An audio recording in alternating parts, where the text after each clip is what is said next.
What's good, y'all? Your boy Neef She coming back with another episode of my debate show, Who You Got? And today I got my older brothers on with me today.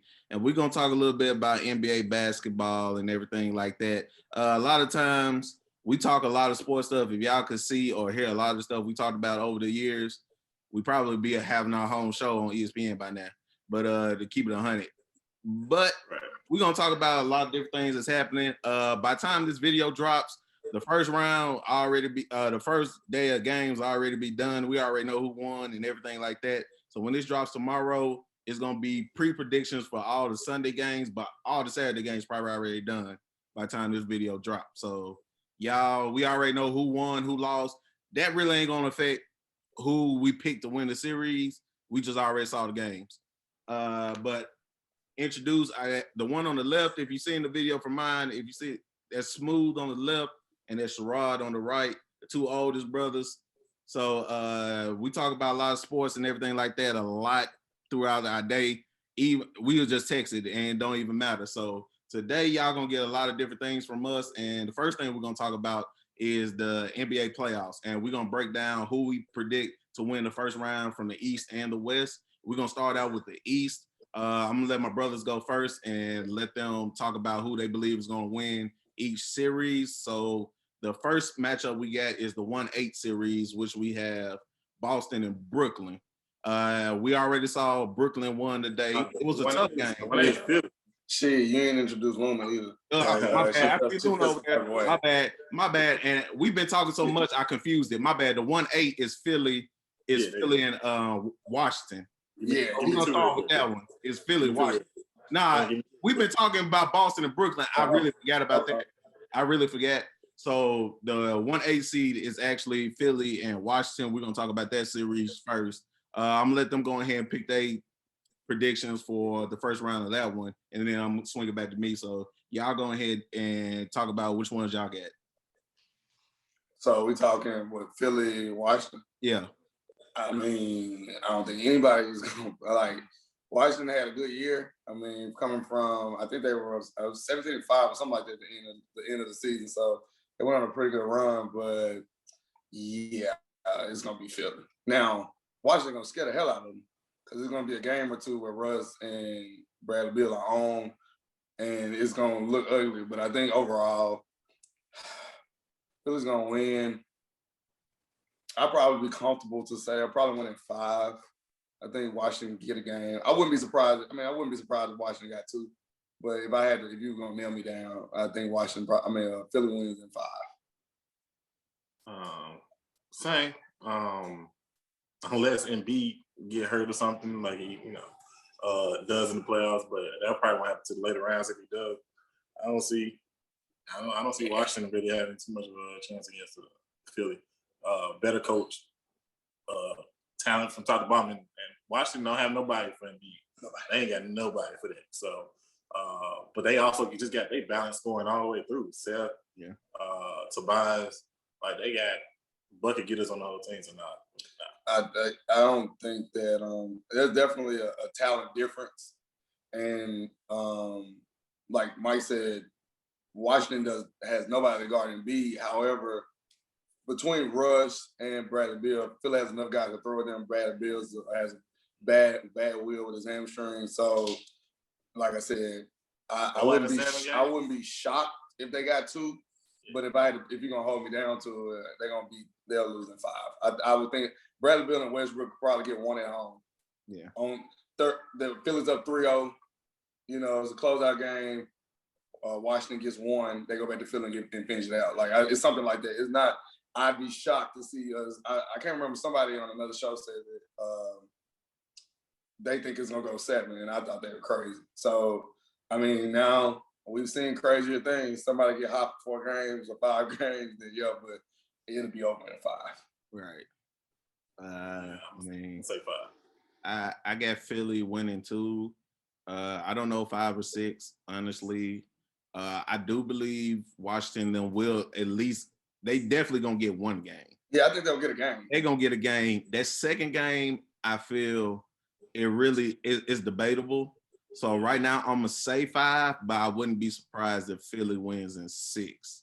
Yeah. Just But I still got Philly winning because at the end of the day, if you don't got nobody for Embiid and Bradley Beal got a bad will, it's kind of it's 3-on-1 now because I think it's the Doc effect. Like the Phillies had problems the last couple of years closing series out when they should.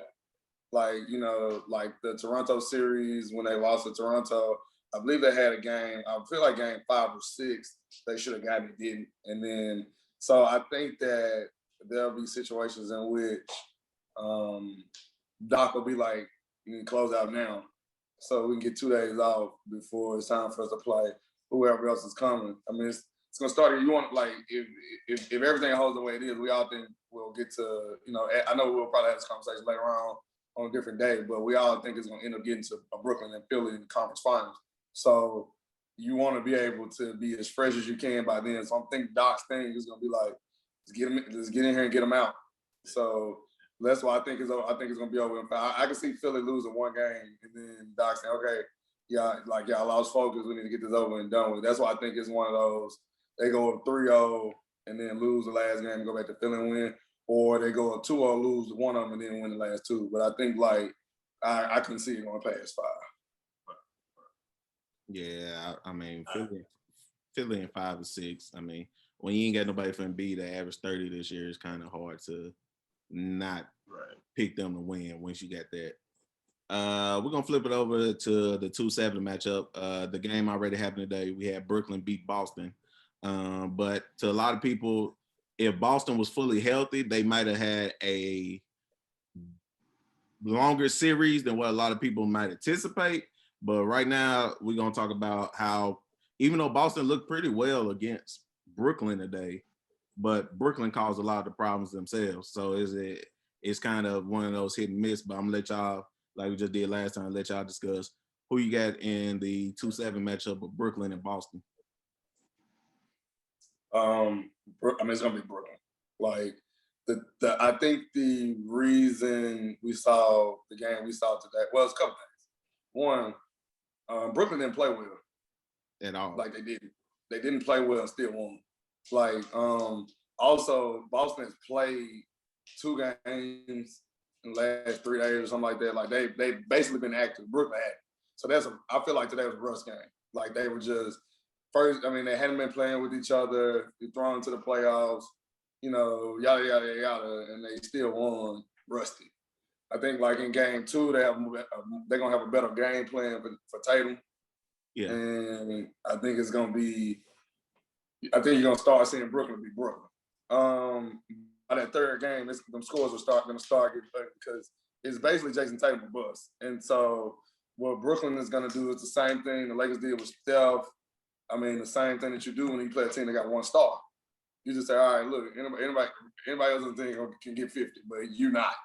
And then I think Tatum also, while I'll see him go to the rack and I'll see him do some post-ups, he loves basically his step back. He loves the mid-range shot, long 3, because he's so used to being able to shoot over everybody. So if he's not on, it's going to be a long night. So I really just think that Brooklyn has just too much talent. I mean, they match up pretty well with Boston because neither one of them really have bigs. So they pretty much playing 5 out, 4 out, or 4 out and 1 big. So I guess for Brooklyn, it's DeAndre Jordan. And then for the Celtics, is whichever big they feel like, the 3 bigs they got that's out there, they pretty much playing 5 out. They'll put KD at the 5 and then play out their way. And so which is going to force Boston. Boston wants to play smaller. The problem is, the issue that them and even like with Golden State would give teams because they go small ball, that's what Brooklyn wants to do. They'll put Blake at the 5 and then just and dare you to play a small lineup like that. So first game I think was rust. You know, they hadn't played, and then Boston has been playing. Mm-hmm. But yeah, game 2, yeah, it's gonna. I think you're gonna start seeing that they beat them by 20 in game 2. You know. Beat them by 15 in game 3. Like, you're going to start to see where those 3 guys are going to be sitting on the sideline in the 4th quarter with towels on their head because they have 15. Like, because the same thing as I said a second ago, Philly's point is to get to the conference finals healthy in as least amount of games as possible to play. I know that Brooklyn wants to get some repetition, but Brooklyn's gonna try to get their repetition on the fly. They're gonna try to the games that they have to play, they want to play together. But all three of them guys been hurt, so they're trying to like play and sit down. So I do think that same deal. I wouldn't be shocked if the Celtics get a game just on, Brooklyn just take their foot off the gas on the game, or like they did tonight. Like if Boston would play the same one in the first half, if they played in the second half, they probably would have had a shot to win the game. So I mean, I could see Boston game 3 going home, getting 1. Like, but the difference though, I believe Washington will get a game because I think the backcourt is just that good. I wouldn't be shocked if the Celtics got swept. Now, if they got a game, I'd be more so shocked if they got a game. But on the strength that you got to play in somebody else's gym, you can go up 3 games and you kind of take your foot out the gas. Generally, in that first round, you see a lot of 5-game series where the team that shouldn't win any game gets one because the other team took the foot out the gas. So, but I wouldn't be shocked if Boston gets swept. Yeah, I think if they had Jaylen Brown, this would be a much closer series. Since he out, just even speaking on the game today, KD won't be that inefficient again in the series, and he still had 32 in an inefficient night. Him and James Harden were both inefficient, and that ain't gonna happen again. So I think that they won by like 9 today or something like that. Yeah, the lead is just gonna get exponentially while the more and more the series goes on. So and they can throw so many people at Tatum just to tire him out the whole game. So yeah, I mean, you had 5 dudes that can get 6 fouls. Right. So like they don't have Boston doesn't have anybody to throw at KD, Kyrie, and James Harden consistently and rotate those players like Brooklyn has to throw at one player that they wouldn't have if Jaylen Brown was there. Kemba Walker got in foul trouble, and Marcus Smart came in and played well, really well, and they still lost their lead, quick.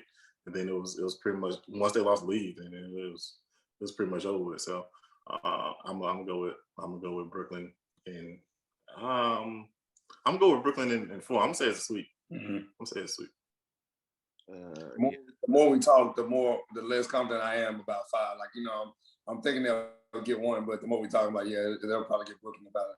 I mean, Brooklyn probably get the Celtics out of there and be sitting down waiting on the next round. I think Brooklyn's motivation is to sweep through the East. Like to get it done in as few games as they have to. Yeah, they ain't got time to play. They ain't trying to play. All I'm trying to get straight to the finals. Yeah, I get. I kind of like. I like Kemba. Kemba's one of my favorite players. His mindset, I think, more so now that he's in the playoffs and where he has to be in the playoffs, I think that's a little bit different. So I do give Boston a game. I give Boston a game because I feel the way Boston was playing the last month and a half of the season, people didn't even expect them to win that game that they beat. Who did they play? Washington. Mm-hmm. And they got Washington up out of there. Mm-hmm. And like I said, Jason Tatum he can get one. It happened to be Jason Tatum got 50, but Kemba got 30. So it's like I feel like in that retrospect, they could get 1. They can get 1 because it's gonna be one of those games. Huh? If it scores 50, they get 1. You talking about Tatum scores 50? No, I'm saying I think Tatum and them get 1. I think they get 1, but I don't have to go 50 again to get 1. I don't think it's gonna go past. I'm gonna say they lose. I'm gonna say Brooklyn wins in 5. I'm gonna say they win in 5, but I wouldn't be surprised. I wouldn't be surprised either way. So the crazy thing about it is, I can think Tatum get 50 and they still gonna lose. Because I think you got. So when he got 50 against who was that? Washington. Russ was off, and Bradley had like 25, but it wasn't a normal 25 for Brad Pitt. Like, and Russ was horrible. And Boston won by just a few. I think it was under 10. Did they blow him out or was No, I don't think they blew him out. I think it was under 10. I think they got Washington by 10. Yeah, I can't remember, but I don't think it was. I don't think it wasn't a 15-point win. It wasn't what you expect to see when you see somebody get 50. Like it was like we won, but they needed every point. I think he can go get 50 now, and James and Kyrie, or Kyrie and KD, or KD and whatever it is, will offset his 50, and then you got another dude. They beat him by 18. They beat him by 18? Okay. They beat him by more than what I thought. I think they probably ended up being an avalanche in the game. You pull the guys out, and then it's terrible. It's whatever. But I don't think that so Jay Tatum getting 50, I don't think it'll impact the game in such a way that you they got 50, they won by 15. I don't think you'll see that. I think you'll have two guys that offset his 50, and you got another dude that got 30 and they lost by 10. But like, this even in that game. And we also all assuming that they don't have a bad shooting night. Who? Brooklyn? Extreme bad shooting night. I think that even on a bad shooting night, to be honest with you, I think because tonight was a bad shooting. Yeah, they like you said, KD got 32, but I felt KD was the only one that had a bad shooting night. No, I don't feel like James had a good shooting night. Harden had a bad shooting night too. I mean, Kyrie wasn't great. I think they all play, but they all look rusty. Now, yeah, we can say they had a bad shooting night, but they all still together they scored more than 80 points. Yeah, but they only had 103 tonight. They not gonna score 103 again. It's gonna be closer to 120. If they score 103 again, that means they beat them by 30, and they ain't played the full quarter. And it was like we talking 103. It was in 85 type thing. Like, and Kyrie was 11 for 20. Oh, well, it's not bad. He got better then. He got better. When I saw him earlier, it was like 6 or 14, so it wasn't great. But yeah. Well, what was KD? That's fine. Well, yeah, we knew KD was 10 for 25. What's James? What about James? 5 or 12. Yeah, so you look at it this way. I guess you could say he almost shot 50%, but like usually in them games, he gonna get more than 12. He not gonna get 25 shots like he normally. I'm actually surprised he only shot 12 times. Yeah, 12 times. Like I don't like, and they still won. How much they win? 13, 5 for 13. It's 5 for 13. That's what I'm saying. So like, he gonna get more than 13 shots. What was the final score again? It was 104-93. 104-93. So they won about 11, and they didn't have a great shooting night. Even though, they still all score. They end up scoring, I think 82 points combined, something like that. See, that's the thing, so like even if they're inefficient and they shoot bad, 3 people scoring 80 points. Even if Tatum got 50, they've outscored him. The 3 of them, they've outscored them by 30. Now, if say they have, if 2 of them have really bad shooting nights, and then Jason Tatum scores 50 and Kemba has 20, 25, 30, that's different. I look at too. All of Boston had bad shooting nights. Like Tatum was 6 or 20. Yeah, because they were able to throw Jeff Green at him, Brown at him. Kemba 5 or 16, and Marcus Smart 6 or 30. Kemba was in foul trouble, which I think is going to happen the whole series because they are targeting him defensively. So Kyrie's going at him defensively. So I don't see them. I don't see him being able to avoid either foul trouble or just being a liability on defense. And then I think this series for me has a few nuances to it, similarly to it might be even though we're talking like Phoenix and the Lakers, where like you got the Kemba Kyrie matchup, not just both of them just being New York guards, not just that, but then the fact that they like basically in a sense they were trading for each other basically. Kyrie going there and Kemba coming to Boston, because if Kyrie decides he's gonna stay in Boston, of course, then Kemba's not coming. So basically, Kyrie wants to make that point. And then the second part about it is he hasn't played the Celtics in Boston. Like every time for whatever reason he started to duck those games. So he's gonna have to play those games in this series.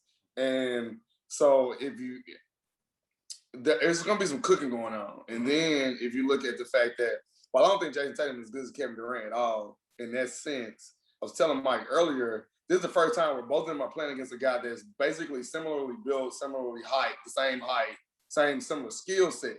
The difference is that one of them is better. And if you know that guy, the way that he pitches, he's going to make sure everybody knows by the end of that series that he's better. So you got the Jason Tatum and Kevin Durant thing going on as well. And then, James got to show that he can play with, because you got to think about it. he hasn't really played well in the playoffs. He had moments, but he hasn't really played in the playoffs. In his first game, he 5 for 13. Like, so I don't know how many turnovers he had, but I don't know. He was 21, 9, and 8. Yeah, so like but I mean, I guess when you look at the stat sheet, you can say, well, he played well, but like when you look at the totality of the game, I don't think any of them played well. I think that they're offensively gifted, so they'll be able to get points whether it's efficient or not. But I don't think that like the way that they were playing before they got hurt, and even those numbers would look different. The way he got them and the way it's distributed out. So it's hard to say 21, 9, and 8 is a bad game. And they only got about 22 points outside of everybody else on the team outside of the top 3. So what you got when Joe Harris hitting threes, and you got guys like, and then the other thing is, so I seen the report. I don't think it's gonna happen, but I think that it was reported that maybe by the end of the second round, because Dinwiddie's still out, right? Yeah. They were saying that there was a possibility that if they go deep, he can come back. So even though that doesn't really have anything to do with this first round series, imagine getting ready to play. Imagine being Philly and you're getting ready to play for them, and then they're going to get another dude back there and come in and get 20.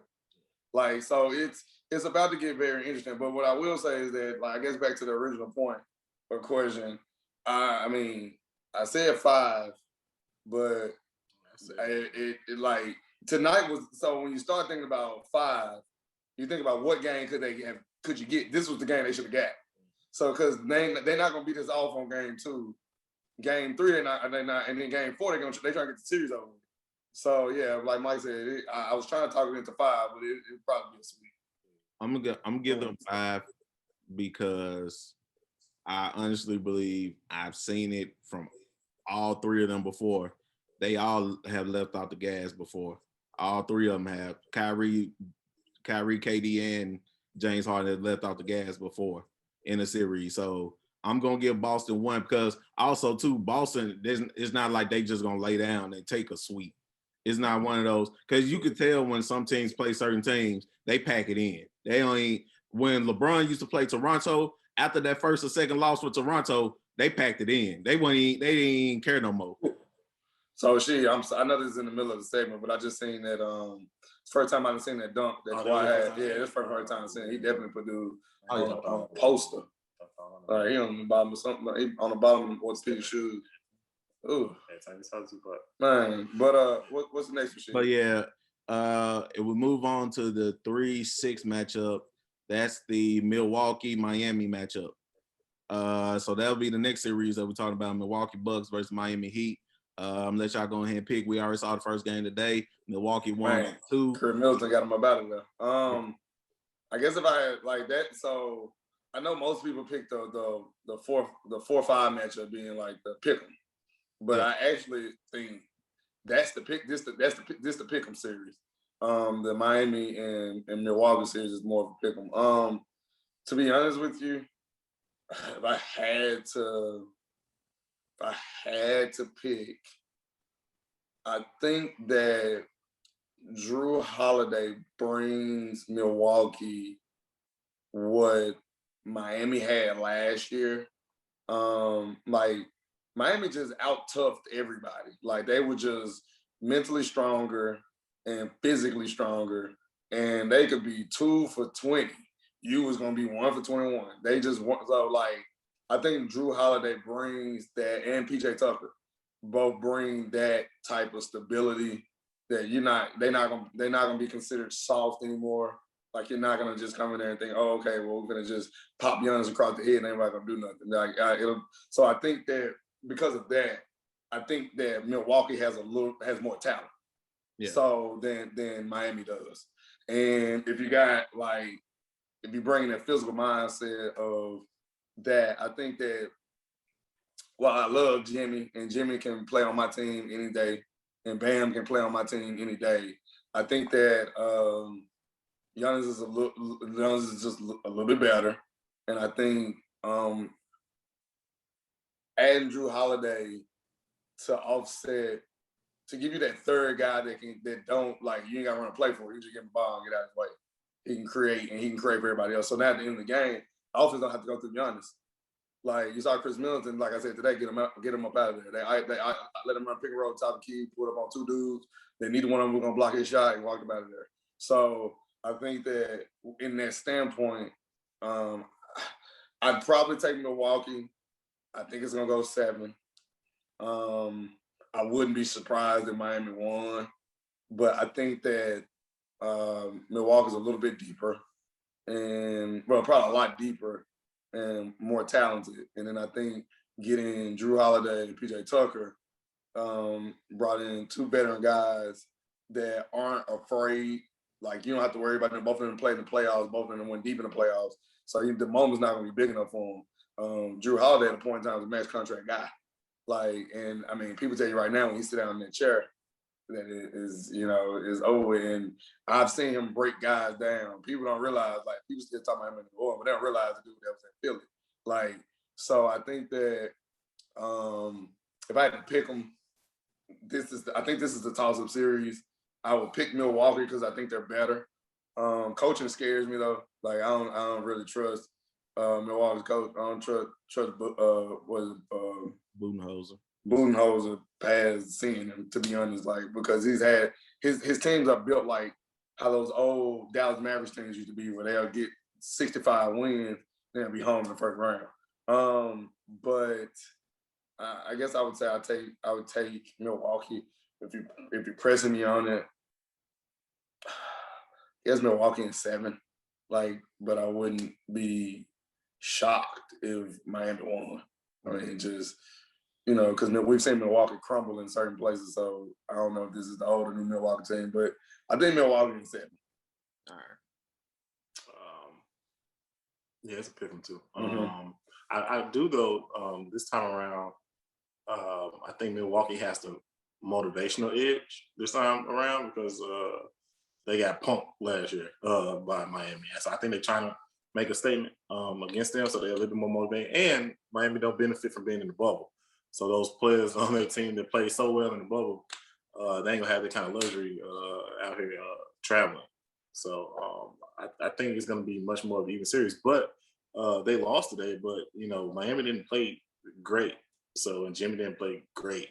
So and it was like it went to overtime. So they not scared of Milwaukee at all. But I think now this allows for Giannis to kind of not have the huge expectations of the MVP that he had the last 2 seasons. Now it's just like, this team put y'all out last year. So y'all want to get their revenge. And y'all motivated to beat them. So I think now I must side with Milwaukee too. I'm gonna do Milwaukee in 6. Okay. I'm gonna do Milwaukee in 6. I think they want to try to make a statement against them and try to get them out of there, but it could definitely still go Miami way. Don't get me wrong, it could still go Miami way because they still barely lost today and they didn't play well. So they're not scared of Milwaukee at all, and I think they match up really well against Milwaukee too, playing their small ball. So they can out tough them, but it's gonna be a hard series for Milwaukee. But I think they can get them out in 6 or 7. But I'm gonna go with 6 though. And before you go, I think that I don't know if you guys have thought about it. These lower seeds, right? They've been playing in the playoffs for about a month now because like they've been fighting for seeding or trying to get out a lot, especially 5, 6, 7, 8. In their respective same lower seeds, because all of them were about 5 games a piece from each other, and everybody was trying to avoid 7 and 8 to get out the play-in tournament. So they've been in playoff mode for about a month now. These top seeds, for the most part, not all of them, because once we get to the West, those are a little bit closer. But the East team, they started to pull away where you knew Philly and Brooklyn were going to be 1-2, kind of really regardless of what happened. Milwaukee was going to be. Was it Milwaukee 4? 3. They 3. Them top 3 seeds were pretty much like that. So I'm not saying that. Man, I'm sorry. What did James Harden have on today? He looked like he played for the Celtics. That's what they said when you walked in. And then he walked in. It's a silk. Like y'all will see this later on after this video. So at this moment, when you see this part of the video, pause the video and pull up what James Harden had come on, and then come back. It's like silk. Like you ever seen like your uncle that had a silk shirt on, the buttons ain't all the way buttoned, you can see his nipples, everything. Like James Harden walked in there like he had Krispy Kreme before the game. But back to like saying like Loyalty's been playing for about a month of the playoffs. Like they've been trying to avoid those seats. So it seems like a lot of times these Loyalties were fresher in these games because they had been playing hard all the time. Now, when you looked at Milwaukee, still won, even though Miami gave them probably the best shot. Same thing with Brooklyn. They still was able to pull away, even though the Celtics played pretty well. Yeah. Like, or as a team anyway. So I think like as you start to see these series go on and you get this game 2 and 3, or 3 and 4 for sure. Yeah, they're gonna try to get them out of there, and Brooklyn's gonna be scary by the time they get to the third game when it's just this round, because they're gonna been played a couple of games together, get the clicking, and next thing you know, we're wondering how they beat them by 40. Right. So yeah. With this one, it's kind of like I said, it's kind of a hit and miss one on this one. It's definitely a pick 'em. It's not really. Some teams just have each other's numbers. That's a good point. Miami seems to have had that. Miami just might have Milwaukee's number, because for his sake, Milwaukee better not lose in the first round. For Giannis' sake, they better not lose in the first round. Especially after getting what you get, 220? Yeah, he got the extension, plus he won MVP and Defensive Player of the Year. And turned down going to Miami. Ain't gonna be able to next year and lose in the first round. It ain't gonna be hard. It ain't gonna be too hard to move that contract. We going there and say I ain't showing up until y'all trade me. Like, you right. You can't just be out here losing them type of series. Like now it is not to the same team that put you out the year before. But that is on Giannis though. Like you said, like I said before, like Chris Middleton. Like I remember I used to give Chris Middleton flack. I used to be like, he's an all-star just because they win 60 games, but he can play. And then they went and got Drew Holiday, who was basically an all-star. Man, James Harden looked like that's 2K. Like the way it looked. But Drew Holiday is a great addition. And then PJ Tucker, that corner three, it traveled. Like they do it in Milwaukee. I saw it today. Like they kicking it to him in the corner three. Like I just shoot like 1,000% from the corner. So, just trying to look at their strengths. Like, outside, once you get me past Jimmy and Bam, like, I know Dragic is still there, and you still got Tyler Hero and Duncan Robinson and yada, yada, yada. So none of them scare me. Like, Tyler Hero then took a step back, but I understand, sophomore slump that happened. So, like, I didn't expect him to be an all-star this year or anything. But in general, like, you make Jimmy shoot. You make Bam shoot. Like, you don't give Bam easy putback layups, and you just stay home on Duncan Robinson. And then you say, like, look, Duncan, you ain't getting no open threes. Jimmy, you can get all the threes you want. So who did you pick? Who you got?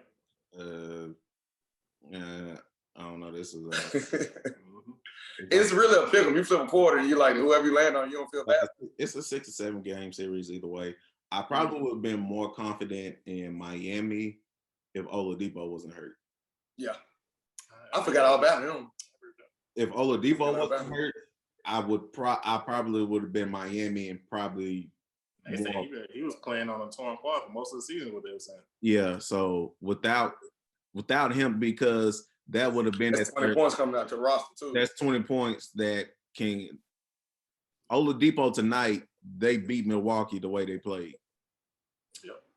Yeah, I agree with that. So Milwaukee played without a sense of urgency. They just had more talent on the court. Oladipo could get you 16 to 20 by himself. And then Oladipo is good because he doesn't have to play with the ball. He can play off the ball too. So he can run in the flow of the offense. So with him not being there, that's taking away 20 points in a series where you got 3 people that can go get 20. I would be shocked too if Miami don't bring him back next year.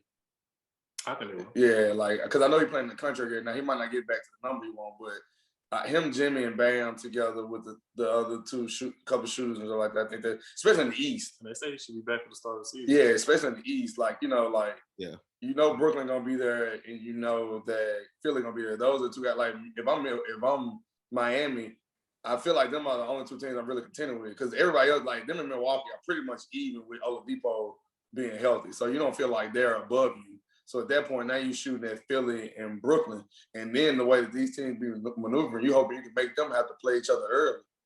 Like, man, this is the first time. This is the second time I've seen this. Kawhi dunked all on that young man. Who did that? Who? Why don't you jump? Look like one of them yelling at the man, they ain't get nobody a tick. No, they didn't. Don't matter. They ain't give nobody a tick. Paul Jordan was well, not, it doesn't matter. All them, I guess they still had flashbacks at the free throw line because all of them missed free throws. All of them was missing in the fourth quarter. Free throws. Okay. So folks missing free throws like Memphis in 08. So I don't said nobody about being clutch on the Clippers. Everybody missed free throws. Kawhi, Paul George, Rondo. Now you might hold on, shit. You might well say that because we gotta get to the West. Yeah, because I'm sure I got a. Yeah, but I know we were just talking about this game tonight, so I can recap the game tonight because we saw that one, and all of them missed free throws. Every last one of them missed free throws. No, I agree with you. I just was saying, because we got that man.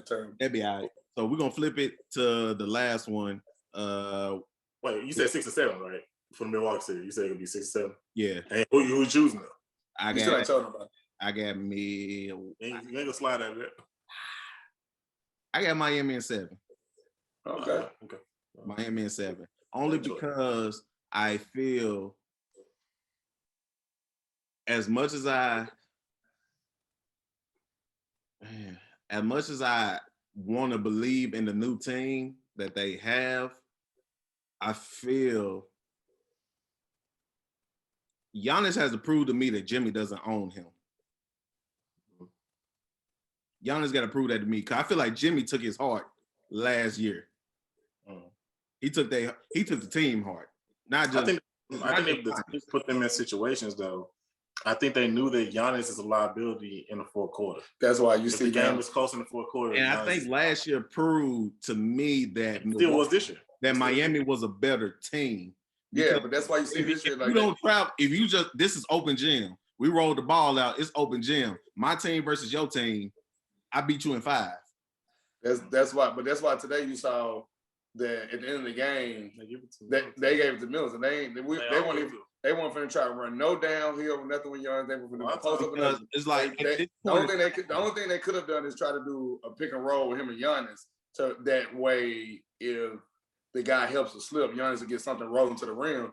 But the other side of it is you want a Giannis on the weak side for rebounding purposes, or you want him free and active, like because he can get something off the rim. But you see what they went to Chris Middleton. It was gonna be him or Drew Holiday with the ball. Like it wasn't. They even figured out that like Giannis' skill set hasn't translated to him bringing the ball up and doing something on the wing to pull up for a game 1. I think that's his Milwaukee has to prove to me they can win in Miami.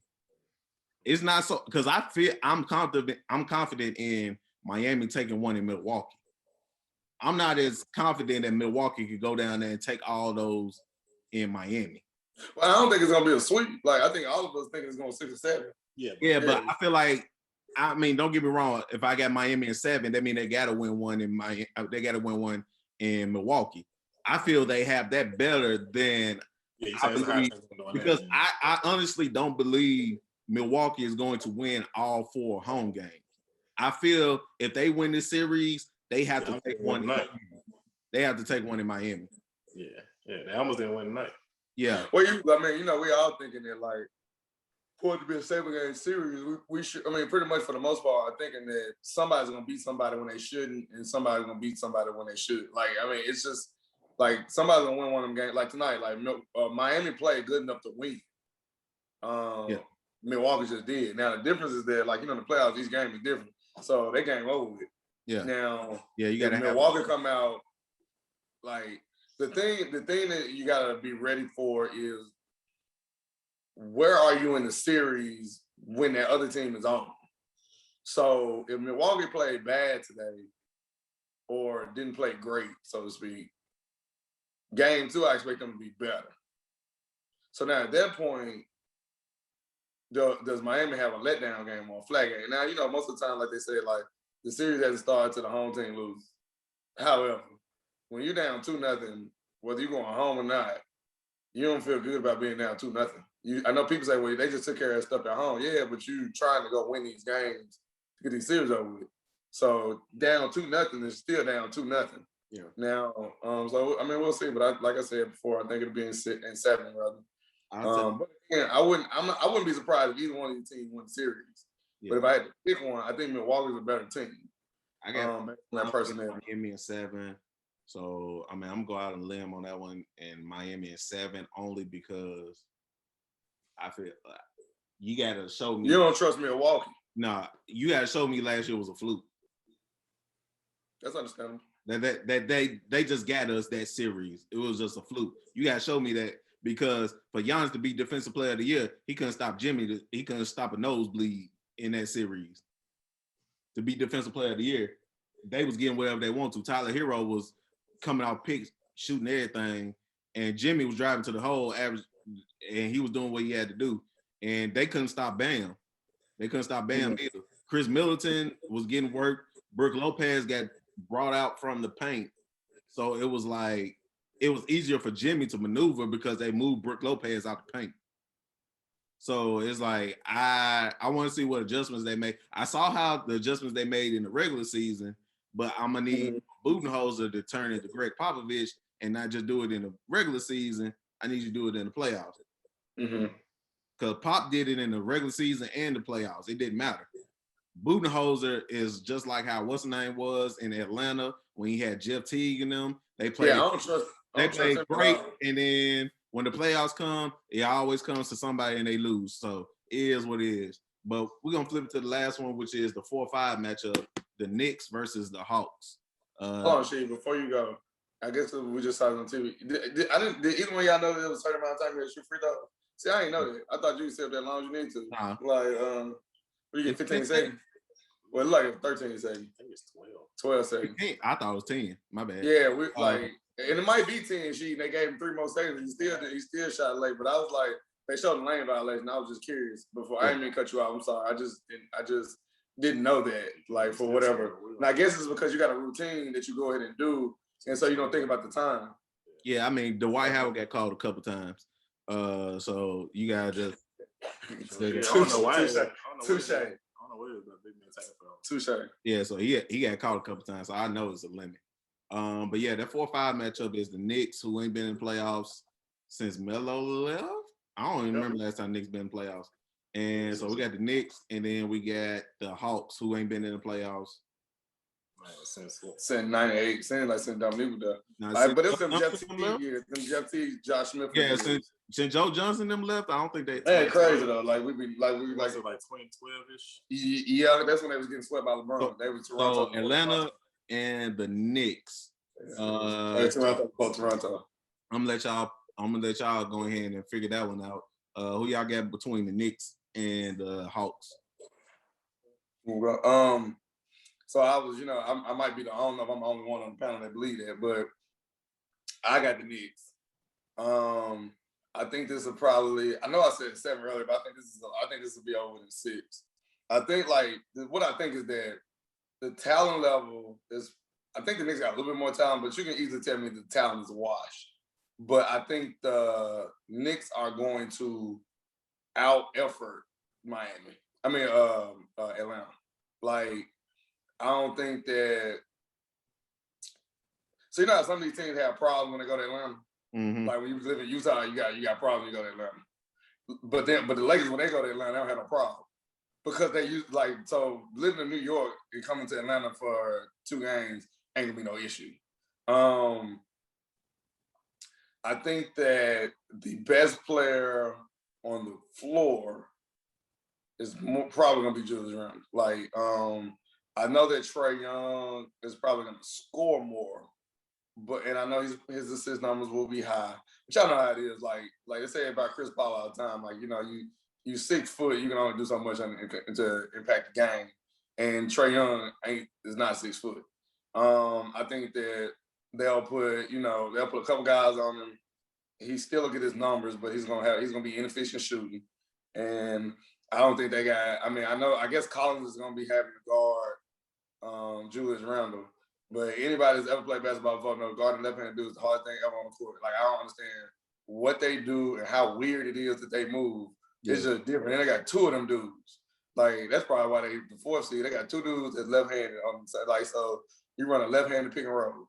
Like but in general, you know what I mean? Like with him and RJ. But in general, I think the Knicks, like Tibbs gonna have them playing hard. I know Nate McMillan's the coach for Atlanta, and they're gonna be better defensively, and they're gonna give effort.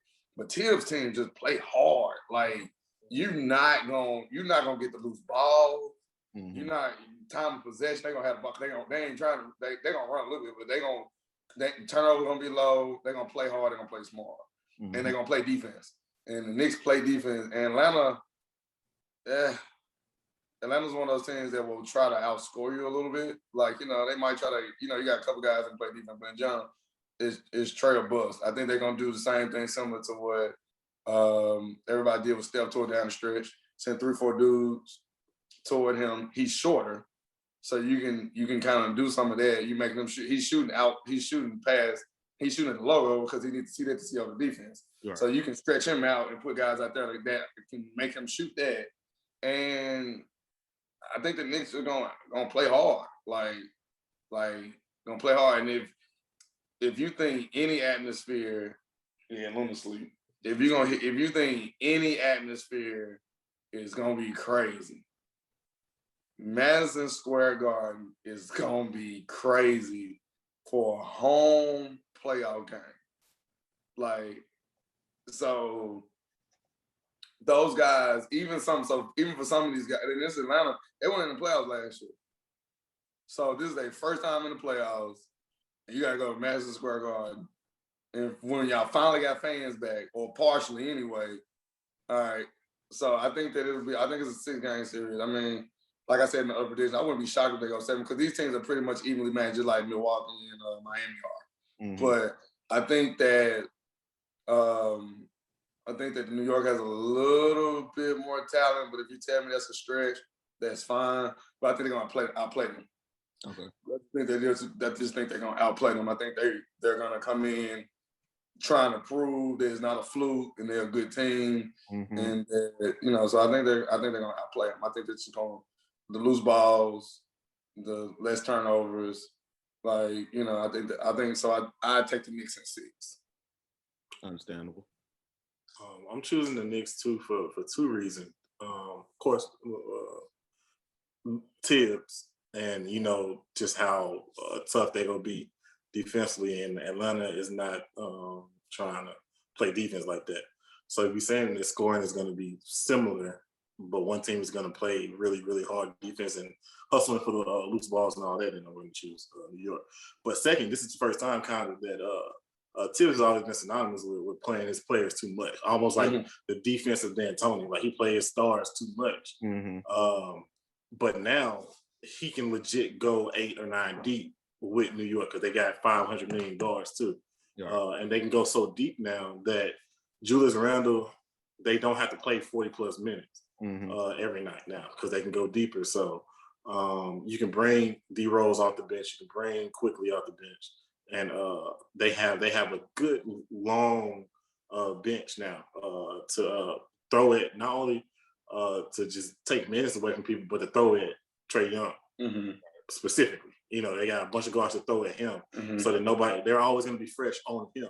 So, and he can't take a break like that. Rondo's been traded, so he doesn't really have much depth at the guard position like that. So, and when it comes to creating, it is mostly him. So I know he in supreme shape now there, but it's just that's gonna be hard having all those long guards coming and guarding you. And then the experience of D-Rose, I think is a difference maker too. Whether you believe like between Julius Randle and Trae Young, whichever is gonna be more pivotal in the series, it's toss-up. But I think when it comes to the experience side, with Rose and with Tibbs, I think that wins against Atlanta. So I'm gonna say New York in 6-2. And then they'll have the 6th man with the crowd too, and just with the hype in New York that Atlanta just won't have in Atlanta. I don't think, even though there'll be people there, I just don't think that it's going to be that much of a factor that way. But yeah, so I'm gonna choose New York in 6. Yeah, I mean Atlanta's might be more so people want to get out. So that fan base might not be actually for the Hawks. It's just like niggas just want to get out. But looking at New York, I probably would pick New York in 6 as well. The biggest thing probably was you brought it up. I thought I was gonna end up bringing it up. Um, the D Rose aspect is different now. If this was D Rose 2 years ago, 3 years ago, I think it was different. But this D Rose that I saw this year, um, he would go at. Like, he even said he's not the fastest like he was. He's not. He's like now I can just hoop. It's not any expectations on me. I'm not as fast as I used to be. Nothing like that. Now I get playing time because I can hoop. It ain't just because I'm D Rose. I can hoop now. So having that plus Atlanta not having a backup, a solidified backup to Trae Young that can go with D Rose. Now having him coming out the bench when you need him. Plus, John Collins and them are cool, but I don't think John Collins can hold Julius Randle 4, 5, 6 games. He can't hold him like that. And what's the name? He's inconsistent, but they ain't gonna ask him to do too much. RJ Barrett is inconsistent, but they ain't gonna ask him to do so much because he's just a volume shooter. He's just a volume. He'll go 6 or 17. He don't care. He'll shoot 6 or 18. He don't care. He'll stay out there because he plays defense though. But Tills at first he used to not play. Tills make him play, but I think he understands what it took Kuzma a while to understand. He understands now. I play defense. I give my shots, but if I play defense, I stay on the court. Kuzma just learned that last year that playing defense keeps me on the court because just looking at their roster, they still have Taj Gibson coming off the bench too, still in his 500 year in the league to back up Julius Randle, and he plays really well with D Rose. They from way back when, so they play well together. And I see Reggie Bullock. I think he's shooting like top 10 in the league. I think in 3-point percentage. Yeah, so like they can stretch, and it's just like I say, you still got 500 guards with Quickly and Elfrid Payton and RJ, like you said, RJ and Kevin Knox. Nerlens Noel too is who they gonna probably end up putting in the line for defensive purposes and stuff. So he stayed in the league for 15 years too, doing absolutely nothing but rebounding and blocking shots. So they gonna be able to play hard defense and rotate players. And you got guys that like Noel, Derrick Rose, Taj Gibson. I don't know if Reggie Bullock has or not, but all them guys have been in the playoffs. So ain't none of them guys. Ain't none of these guys like even though you got other guys who are new, like they've been in the playoffs. And then Julius Randle, I can't remember. I don't think they made it. I don't think he made the playoffs when he's in LA. He played in LA. I want to say, just looking at Atlanta's roster, Clint Capella probably got the most playoff experience. I figured that Atlanta didn't have a lot. Not looking at the roster, it's actually a lot of names that I'm not even completely familiar with. Now they did trade for Lou Will, so he is backing up trade. Yeah, coming off the bench. But Lou Will might actually have the most playoff experience. Yeah, Lou Will might. But outside of them, now Bogdanovich, he'll bucket. So I mean, I know that Atlanta has pieces. They got bucket getters with Gallinari. But I was just like, they got Reddish, but defensively, they got ability. I think defensively they ain't got nobody like they, and then they got a lot. They got a whole bunch of wide hoopers, and I mean that in the sense that the guys they can come in there and they can get 20 at the Y, but they ain't guarding nobody. They ain't playing no defense. You got like 2 dudes on that team that play defense, and you got a bunch of and then the thing about the Knicks is they got 45 big men, they got 45 guards. And I mean like in the sense that you got 3 or 4 dudes that play the 4, the 3 and the 4, and then you turn around and you got 4 point guards. Like the positions of which their strengths are, they're gonna hit you with this consistently. They gonna and the reason why I say the point of contention is that John Collins is gonna be the primary defender on Randle, and then I guess Derrick Rose starting the point. Who's starting the point? Is it quick? It ain't quickly. Who started? Is it RJ? Well, RJ plays the 2 now. No, RJ played it. For the 3. So what I'm thinking, I guess the point that I'm making is, realistically, they're gonna have 3 different guys that can guard Trey. I think Reggie Bullock started the 2. And RJ started the 2. I don't know who they started the 1. It might be Alfred. Yeah, a bunch of shooting guards. It might be Alfred Payton. Does he start? I think he might. Payton might start. Yeah. So you think about this? They're gonna have like 5 guys that they can put on Trae Young at different points in time. Yes. And then they're gonna have 4 guys. So John Collins, while he's not offensively, he's the other guy. He's the only other guy. He's the other guy on the team. They got 3 guys they're gonna throw at him while he's still trying to guard around him. And what they'll do a lot of and what they do a lot of times, if you watch a lot of NBA offenses, is that you know guys guard each other in the spots. Mm-hmm. But what they'll do is they'll have Collins, because they don't have anybody else. He's gonna be guarding Randall. Then they're gonna move Randall on somebody that ain't shooting and put another dude on Collins to make him work on both ends. And so I just think they're gonna outlast, and that's why like they trail Buzz. I think they'll outlast Trey. Like I think they can put 5 guys on him fresh at each point of the time. And he can still get, people understand, like you can still get 30 and 10, but the way you get it, it matters. When you get it matters. Like you getting 25 in the first half, you get 5 points in the second half. I mean, at that point, you got 30, but your impact was very minimal, especially if the game is tied at half. So, like, you know, I think while I think these teams are close, I think that you're going to get more effort out of New York. And so I think that'll be the end decision. Yeah. So y'all got them in what? I got the Knicks in 6. I got the Knicks in 6 too. Yeah, probably got the Knicks in 6 only because I wouldn't be surprised if Atlanta wins this because New York can go cold. Yeah, New York can go. But they play defense though. Say they go down. They play defense. Defense ain't gonna stop them. Defense is down on the floor, blue ball. They gonna rebound. They gonna play defense. So that means whether they making shots or not, you ain't gonna be making no shots. So I think that's probably what it comes down to. That the things that they do well travel. So like it's like football. If you got a good running game and good defense, you can go anywhere and win because that travels. So they play defense and they give effort. That travels. Even if they shoot 4 for 30, they still you're gonna be shooting 3 for 31. Like they're gonna make sure that they play you so hard that, and then that's what I'm saying. I don't think you can outlast it over. I feel like it's anomalies everywhere. Atlanta actually finished high in the defensive rating at the end of the year, so they actually played better defense. I wonder if that's because of Collins and Capella. After the coaching switch, everything changed for them. True, new voice, and then too like 14 and that was 14 and 20. That was 14 and 20. It was 14 and 20 before McMillan got hired. And then when he got hired, I think they went 20 something and they went like 30 and 10, 15, something like that. They went something like that towards the end. So he kind of helped them because they defensive rating went definitely up. McMillan preached that to him. He was like, y'all can't go out here and do this. The problem that we see with Van Gundy had with New Orleans can put up 125 points, but they can't stop nobody. They ain't stopping nobody. But I think too, like you remember we were talking earlier, the thing is that you don't have to be a great defensive team or have great defensive personnel, but you have to give great effort.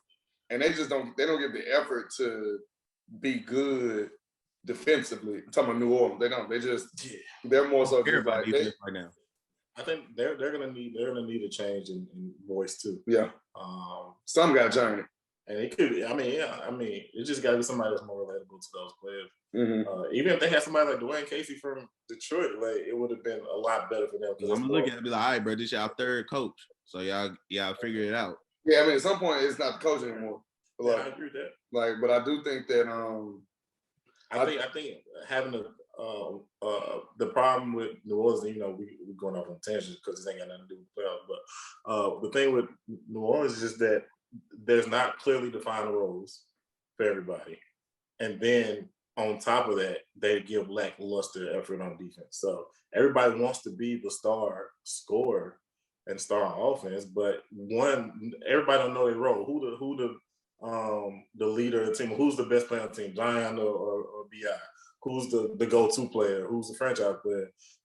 How many minutes am I going to get between Lonzo and Josh Hart and Bledsoe? Like it's too much confusion and not enough clarity in terms of hierarchy on the team that everybody kind of seems like they're playing in the contract year when they're not. Yeah, they need they need to go ahead and cut their losses with some of that because I think they got too many cooks in the kitchen for the team. They need to simplify the rotation. But they got too many. Like they got too many guards. Like I think, so yeah, JJ Redick, Bledsoe, Lonzo. You got Nakia. What's his name? I don't want to call him Nakia because I keep it like this wrong. It's Alexander Walker. Yeah, Josh Hart. It's a lot. You got 6 guards. Yeah. Then you got Bi and Zion trying to pick having a lot of guards don't have to be the problem. They all know the role. But all of them, to me, they're all the same player. I mean, but I'm saying we talking about that with New York. They got 50 guards, but they know who will be on the court is who plays defense.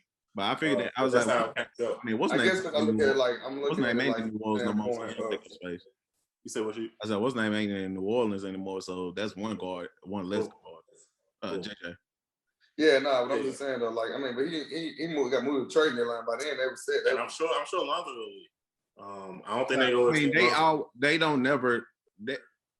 Every time he get there, they say it's his team to run the team, but they don't never let him run the team. I think now he's gonna actually see what team wants him and wants to sign him now because he might be a free agent. I understood too, like the Bledsoe hype. I was kind of out there trying because they always try to equate him to Holiday when I don't think that they're the same player. I don't think they're the same player. I mean, yes, Holiday's more consistent, but he's very he's way more consistent. He's very inconsistent. He can't shoot. Yeah. And he do something every game or every other game. And I'll be like, dog. But he can stay around. How you making 20 million a year? How you making 20 million a year? And you I just be like, all right. He can stay around the league though. That's all that matters. He stay around the league. Hey, I mean, I'm not saying he's not an NBA player, but I don't know if I want him as my starting point guard. No, I think he's a rotational player. Yeah, but I think he was great. He was great coming off the bench for CP and I was just gonna say the Clippers. Like, that was his best role because he didn't have any expectations. He just come in there and play. But now he's a starting point guard, and I'm like. But I mean, when Lonzo should honestly be the starting point guard, it should be Lonzo, Bi, Zion. Yep. And what's the tall dude? What's that center? I know Steven Adams is Steven Adams, but not Steven Adams and Jackson Hayes. Jackson Hayes. That's their core. Like I know Steven Adams is a little older, so you might be able to get something for Steven Adams next year. Well, I mean, I'll put Steven Adams in the DeAndre. I like him in the starting lineup because he does give you better leadership that you need, and they can't bully Zion. Like whatever you need somebody in there that'll smack him or whatever. Well, like I said, you bring Jackson Hayes off the which is fine right now. Like as he develops a little bit more, because I think next year. I don't know what they have against Lonzo because his stats were solid this year. And he improved. He averaged 16 and 6. He averaged the same thing as LaMelo this year. I understand LaMelo was a rookie. He fixed his shot. But he averaged the same thing that LaMelo averaged this year, which I think 16 and 6 is solid, especially when the ball wasn't in his hand a lot. They try to use him as a 3 and D guy. We'll give him they treat Lonzo's getting that Chauncey Billups treatment, where he took Chauncey 4 or 5 teams before he got what he got. For the right team. You know the crazy thing though? I can see Lonzo, because like Mike was saying, just as this is off topic, but we're finna go to the West in a minute. We finna go. Yeah, he's an unrestricted free agent. Like I can see him back with the Lakers. I could see, because like if he doesn't have the suitors that he wants, what he's gonna do is like most people do. They're gonna take a 1 year, Julius Randle did that. We took a 1 off. I can see him saying, hey, because cap money is about to come available again. Because you think about with the Lakers, like a lot of guys on 1 year deals. Like outside LeBron and AD, everybody else really on 1 year deals. And so you can easily say, okay, we bring him back at the point because they don't have a point guard. Like they keep trying to run. They do like with Bron's teams, he run the point and they put plug and play guys. But Lonzo can he's able like this year though with Schroeder, they were trying to take the ball out of LeBron's hands. And so I could easily say to themselves, Lonzo's familiar with the organization, and with his improvement shooting the ball, and then he plays defense, and he's always been able to pass. You start to see the fit being a little bit better than what it was when he left. And so, and then you can easily say, like, we need you. I see a team like Houston or San Antonio, or even Miami coming to get them. Miami might be another one. Miami has cap space. Yeah, I see a bunch of those. I was thinking Miami. I don't think he'll go to San Antonio, and I don't think he'll go to. I don't think San Antonio only because they got DeJounte Murray.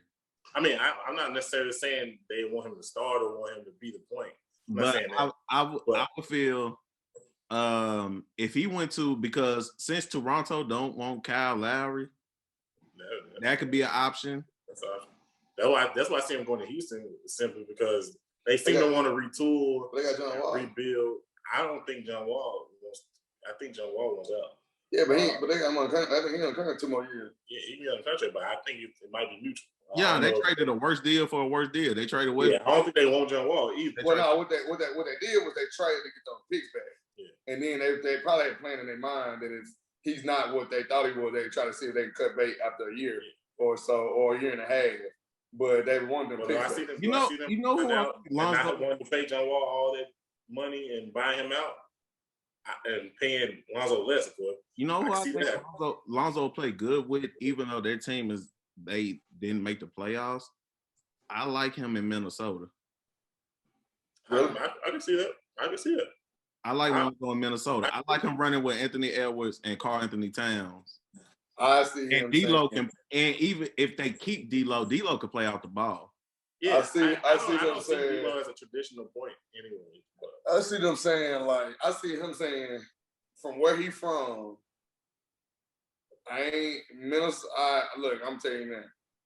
He looking at fair weather cities unless he just don't get it off. Yeah, like no. Ideally, he's going. I bet you he don't own a thick coat. Nah, ideally, I'm going to Miami. I'm going back to the Lakers. But if Minnesota, Houston, Chicago, they offer him the money, yeah, then he'll be there. Yeah. But I definitely think he like the Lakers. I definitely think he like Miami. I see him being in line to get a $70 or $80 million. I'm trying to think about what depends on what the money looks like after this year. Yeah, it does depend on what the revenue base is. But that's why I'm saying some guys might taking 1 year deals because the money ain't there yet. But I was thinking but I agree with you. I could also see. I don't know how sold Boston is on Kemba. I also could see a situation where they try to see, like, if we're gonna be young, like if we're gonna be young, then we gotta be young. Boston then got their hand caught in the cookie jar up to this point now. I think you're gonna be young. Get off. If they want to go young, I think Utah will get off of Mike Conley. I would say Utah too. I think Utah will get off of Mike Conley and get him. I see, but I was gonna make the comparison earlier. I see Lonzo, like you talking about Chauncey, but same with Jordan Clarkson, being able to get to the right situation for once and be able to actually show what he's worth, and show his improvement. He just got to get to that right situation. I feel Lonzo just got to get to the right situation. Lonzo in Utah, he gives Rudy Gobert a lot of easy shots. Donovan Mitchell off the ball. This might be a stretch too, but since they traded Trent Jr., I see Portland needing a backup point guard. Yeah, so they can get a lot of tick though. I'm saying like I don't think they'd be able to afford him, and I don't know, and he gonna get something. I don't think Portland would be able to afford him. At the 70-80 million, and I think he's gonna get some spots. He's gonna get some spots with this point guard. You actually said something that I think stuck out to me. Well, no, it wouldn't be. I was going to say Chicago, but not Chicago because they got whatchamacallit. But you can still have a 2-guard system. You talking about Kobe White? Yeah, but Lonzo to me is not a backup point guard. I'm not sure how many starting roles he's going to get outside of the team, like you said. Like, okay, hold on one second. Maybe, like I said, Houston or somebody, maybe. All right, flipping over to